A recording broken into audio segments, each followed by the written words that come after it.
بسم اللہ الرحمن الرحیم۔ السلام علیکم ورحمۃ اللہ وبرکاتہ۔ لاکھوں درود و سلام حضرت محمد صلی اللہ علیہ وسلم اور آل محمد پر۔ حضرت علی نے فرمایا، عقل مند ہمیشہ آخرت کے غم و فکر میں مبتلا رہتا ہے۔ عقل مند ہمیشہ آخرت کے غم و فکر میں مبتلا رہتا ہے۔ مطلب یہ کہ جو عقل مند شخص ہوتا ہے وہ دنیا میں تو دنیا کے کام تو کر رہا ہوتا ہے، دنیا میں بھی ہوتا ہے، لیکن اسے آخرت کی بھی جو ہے آخرت کا بھی فکر ہوتی ہے، اس کو آخرت کا بھی غم ہوتا ہے کہ اگر میں کوئی غلط کام کر دوں تو مجھے آخرت میری خراب ہو جائے گی، میں کوئی گناہ کر دوں تو میری آخرت خراب ہو جائے گی۔ اسے وہ غم و فکر میں رہتا ہے۔ عقل مند انسان کی نشانی ہے کہ وہ دنیا میں رہ کر آخرت کی فکر کرے، کیونکہ یہ نہیں کہ دنیا میں رہ کے اب بھول جائیں کہ مرنا بھی ہے، آخرت بھی ہے، یہ سب بھول جائیں اور اب دنیا میں غرق ہو جائیں، غفلت میں پڑ جائیں، دنیا داری میں پڑ جائیں، دنیا حاصل کرنے کی جستجو میں محنت میں لگے رہیں، لیکن اس سے کوئی حاصل نہیں، کیونکہ یہ گھاٹے کا سودا ہے دنیا حاصل کرنا۔ بس اتنا جتنا رہنا ہے اتنی حاصل کریں، اور جو آپ کو ہمیشہ جہاں رہنا ہے وہاں کی فکر کریں، کیونکہ وہی اصل میں آپ کی زندگی ہے ہمیشہ کے لیے۔ نہ وہ موت ہے، نہ وہاں پر خاتمہ ہے، کچھ نہیں ہے۔ تو بس جہاں ہمیں ہمیشہ رہنا وہاں کی ہم فکر کرتے نہیں، جہاں ہمیں اس دنیا سے جانا ہے تھوڑے وقت کے لیے ہم آئے ہیں، یہاں کی ہم فکر میں رہتے ہیں کہ یہاں پر ہم اپنی سہولتیں کر لیں، اپنے محل بنا لیں، اپنی جائیدادیں بنا لیں اور اپنے بچوں کے لیے یہ کر لیں۔ سب بیکار ہے، سب بیکار ہے۔ کریں ضرور، جتنا رہنا اتنا ہی کریں، اور اس کے بعد تو جانا ہی ہے اس دنیا سے، اور وہاں کی فکر کریں جہاں پر جنت میں اپنی جائیداد بنائیں، اللہ کی عبادت کریں، اللہ کا ذکر کریں، جنت میں بنیں آپ کی جائیداد، تو زیادہ بہتر ہے کہ آپ کو ہمیشہ وہاں رہنا ہے۔ آپ کی اولاد کے لیے دعا کریں، کہ سب کی مغفرت کے لیے دعا کریں، سب کے لیے دعا کریں۔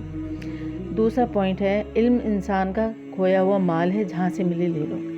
علم جو ہے، علم کی کوئی حاصل کرنے کی کوئی عمر نہیں، کوئی قید نہیں، کچھ نہیں۔ آپ کو جہاں سے علم ملتا ہے آپ ضرور حاصل کریں، کہیں سے بھی ملتا ہے، کسی سے بھی ملتا ہے، آپ یہ ایک ایسا جو ہے کھویا ہوا مال سے مراد یہ ہوتی ہے کہ علم کہیں بھی ملا، پڑھا ملا آپ کو، مطلب پڑھے سے مراد یہ کہ مال کی طرح ہوتا ہے، جہاں سے ملا حاصل کر لو۔ مال نہیں کہ دولت اور پیسہ وہ نہیں، وہ تو بیکار چیز ہے۔ صرف علم ایسی چیز ہے جہاں سے ملے، جس انسان سے ملے، جس بچے سے بھی کوئی عقل کی بات مل رہی ہے وہ بھی حاصل کریں، اور علم ہر کتابیں پڑھیں، قرآن شریف پڑھیں، آپ کو جہاں سے علم مل رہا ہے آپ اس کو حاصل کریں اور مالا مال ہو جائیں۔ تیسری چیز ہے، اللہ تعالیٰ رزق کا راستہ پہلے بنا دیتا ہے، لیکن عطا وقت آنے پر کرتا ہے۔ یعنی اللہ تعالیٰ رزق کا راستہ پہلے ہی بنا دیتا ہے سب کا، کہ کس کو کیا دینا ہے، کس کا بڑھانا ہے، کس کا کیا کرنا ہے، اللہ بہتر جانتا ہے۔ تو اللہ تعالیٰ اس کا پہلے ہی بنا دیتا ہے، لیکن دیتا اس وقت آنے پر ہے، جب اللہ بہتر وقت سمجھتا ہے اس وقت اس انسان کو دیتا ہے۔ سب کے ساتھ یہی ہے، کہیں رزق بڑھانا ہوتا ہے، رزق میں ترقی ہوتی ہے، رزق میں جو بھی ہے تو اللہ تعالیٰ اس وقت دیتا ہے، اور اس کے بعد رکھا ہوتا ہے، راستہ بنا ہوا ہوتا ہے، اور وہ اس انسان کو جب دیتا ہے جب اس کا وقت آتا ہے۔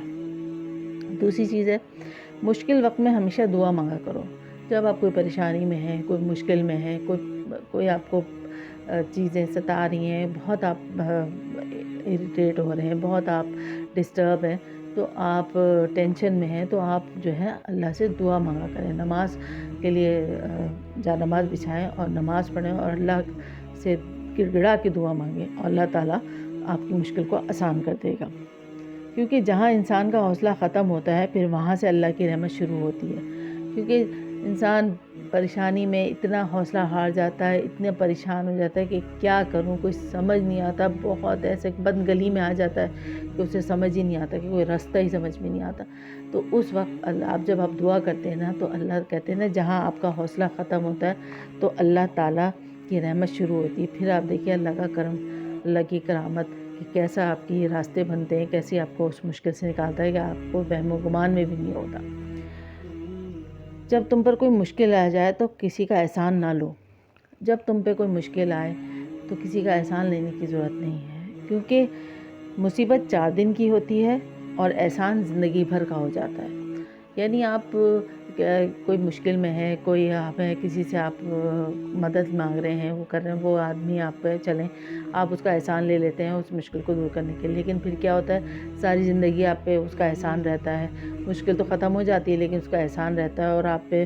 اور بعض تو ایسے بھی ہوتے ہیں جو احسان جتاتے ہیں کہ بھئی ہاں ہم نے تمہارے اس وقت میں مدد کی تھی، تمہارا یہ کیا تھا، وہ کیا تھا، وہ آپ کو تانے بھی دیتے ہیں، وہ بھی کرتے ہیں.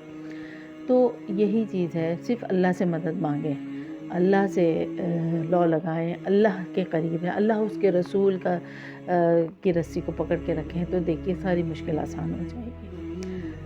میں نے یہ چیزیں جو بتائیں آپ کو یقیناً آپ کو پسند آئیں گی، اس پہ عمل ضرور کیجیے گا، دوسروں کو بھی بتائیے، انشاءاللہ آسانیاں ہی آسانیاں آئیں. اجازت دیجیے، فی امان اللہ.